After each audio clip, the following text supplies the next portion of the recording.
All right, let's get into the actual game itself because we were there. We got to experience the energy and the atmosphere. That was off the charts. But the game itself was as high level as we could have hoped for.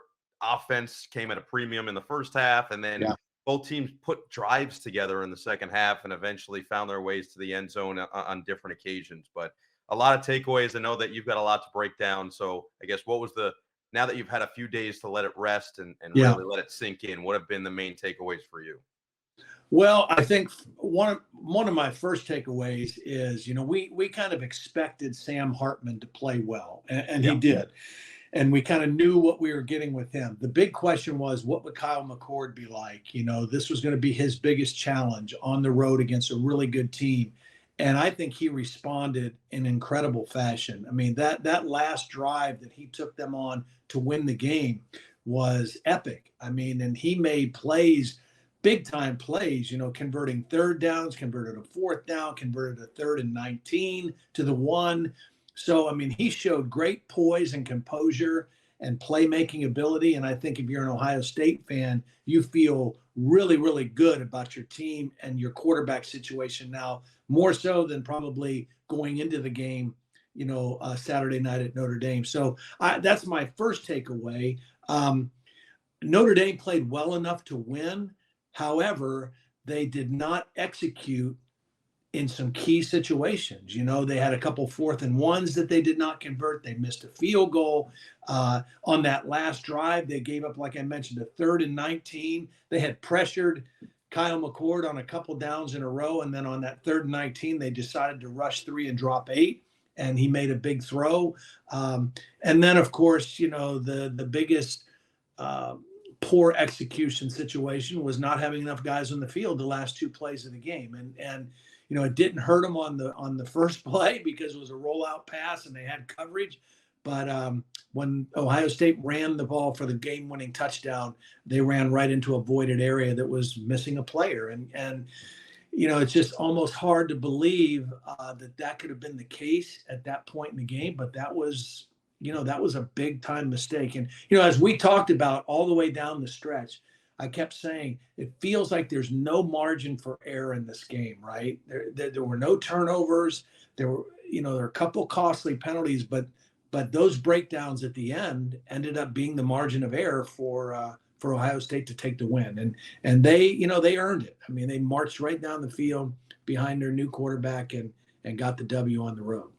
So I actually love that we get to do this because during the game, I think we get so many thoughts. And then certainly after the game that we get to see things back and really expand on it. And we had a lot of conversation on the ride back to the hotel. And then after the game at the hotel about what we just saw and kind of some of those miscues that you had mentioned. First and foremost, you hit it right on the head. Kyle McCord deserves an immense amount of credit for the way that he played, because it's not like he went out there and threw for 400 yards in a hostile environment. But when it mattered the most, when the game was in the balance and he had to come up with big throws on 4th down, 3rd and 19, he did it every single time. And it wasn't like, oh, he just found a wide open receiver. No, he's fitting them into windows. He was zooming them into spaces, leading his receiver way. So he deserves an immense amount of credit. I do think that's someone who hasn't gotten talked about enough, because realistically, if you go back and watch the play, the 2nd down and 15, where Notre Dame decides they're going to set up the screen, if you go back and watch the play, if JT Tuimoloau does not disrupt that, if he does not break it up, and look, we can talk about the decision not to run the football and force Ohio State to burn their timeout. We could talk about a lot of things surrounding it. But if JT Tuimoloau does not break that play up, Notre Dame has infinite running space. They get a 1st down, and essentially they end the game. At minimum, they're going to bring it into Ohio State territory. And if you watch the play back, they probably could have scored if JT doesn't break it up. So I just think that he hasn't gotten talked about enough because he was relatively quiet until those back-to-back plays where he essentially wrecked the game for Notre Dame. And you know what, Noah? I mean, you mentioned back-to-back plays. I think the play before that was even more important because Notre Dame was moving the football. They were ahead of the sticks, right?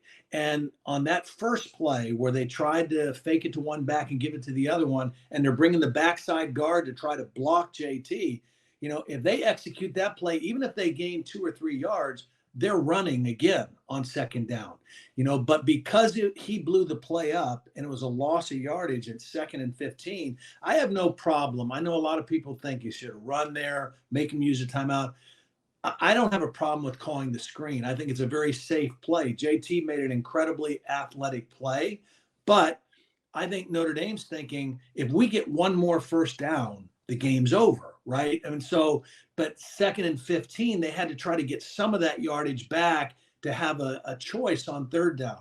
It's incomplete. The clock stops. Now they have to run on 3rd and 15. There's no chance of picking up the first down, and then they have to give the ball back to Ohio State. So, hindsight's always 20/20, but I know some people's philosophy would have been run the ball there on 2nd and 15. But the key play in that drive was what JT did on first down, setting them behind the chains, really put Notre Dame in a tough situation, thinking, okay, if we can get one more first down, we can close this out. But we've got to call play to get part of this yardage back because we went back 5 yards on first down. Obviously, it saves the timeout. They get to use it down the stretch to avoid the 10-second runoff. Right, The penalty, the intentional grounding. That's massive because if that doesn't happen, now you've got to spike the ball. And I believe at that point you would have essentially had the one play. And that first play they threw to Marvin Harrison on a fade and he doesn't catch the ball. That probably would have been the last play of the game, or you never know. You just don't know how all this develops. So obviously, as you mentioned, hindsight key here, but JT Tuimoloau out deserves a ton of credit himself. Let's just hit both teams kind of now moving forward after this game, because this is an emotional game. And the best thing for Ohio State, they have the bye week. So they get to regroup, they get to recoup, and then they get to continue on their schedule. And right now, it really looks like if they can just handle their business up until that Michigan game, the Penn State one is that matchup, I think, is one everybody's going to be watching, and everybody's going to be curious to see how Kyle McCord handles another hostile environment, hostile opponent. But the key in my mind now with them is just handle your business and find a way to get through. Just keep surviving the way you have. The other side is really the more interesting side to me. And we'll start there with Notre Dame because they're good enough to compete with anybody. I think they proved that this weekend, that anybody who's going to come in, no matter the defense, no matter the offense, defensively, Notre Dame was outstanding in this game. Yeah. They really were, including even at times on that final drive. The prevent down the stretch on 3rd and 19 was puzzling. 10 men on the field was disappointing. But for the most part in that game, defensively, Notre Dame should feel really good about the way they played. And offensively, when you have Sam Hartman and you've got all 5 of those running backs and you've got guys on the skill position on the outside that have really taken a step forward, tight ends who have already looked like they've improved through the season, they have the pieces there with the offensive line. So I guess what's the mindset and what's the feeling right now surrounding Notre Dame as they head to Duke this week for another tough matchup? Well, that's the key. I mean, they're going to play another good football team right away. So, in some ways that's good because it helps you flush what happened and realize, look, we got to go on the road. It's a ranked team that's playing very good right now. And we've got to bring another A game. That was disappointing. But like the old saying says, you don't want to let Ohio State beat you twice, right? So they lost. They've got to learn from it, correct the mistakes, but then they've got to get ready for a really pretty good Duke football team. Mike Elko's done a great job there in his second year. He's a defensive-minded guy. They're playing great defense. Riley Leonard is a really nice quarterback they have. So this will not be an easy challenge for Notre Dame at all, as Clemson found out going in there in week 1. So they've got to regroup quickly and get themselves back ready to play another high-level opponent, next week. And then for Ohio State, the bye week is good. They can rest up and then set their sights on what probably or very possibly will be an undefeated Maryland team coming in there in 2 weeks, which, they're playing. The Terps are playing really good football right now. They've got Indiana this week, but if they take care of their business, that's a pretty good setup for a game before Ohio State gets to Penn State. Yeah, fascinating stuff for both these teams. And I will just say Notre Dame, they didn't drop all that much in the rankings, rightfully so. Just a couple of spots. You lose on the last play of the game, and I think everybody wants to look forward to basically the end of the season.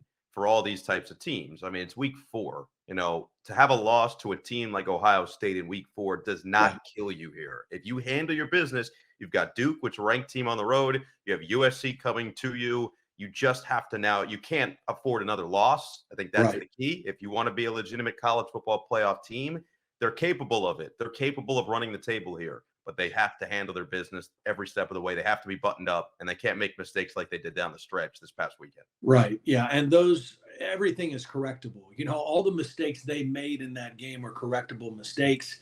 And so, but you're right. And the fact that Notre Dame is an independent and has no chance of playing in a conference championship game at the end, they can't afford another misstep. They've got to win the rest of their games. And if they do that with one loss in September to an Ohio State team who will also be, in that college football playoff discussion, I think, that's a pretty good resume. Yeah, no question. All right, let's go away from this one. This was fun. We were really honored to call it. We appreciate everybody that watched along with us and got to feel as many emotions as we did. And hopefully we get another one like it very soon.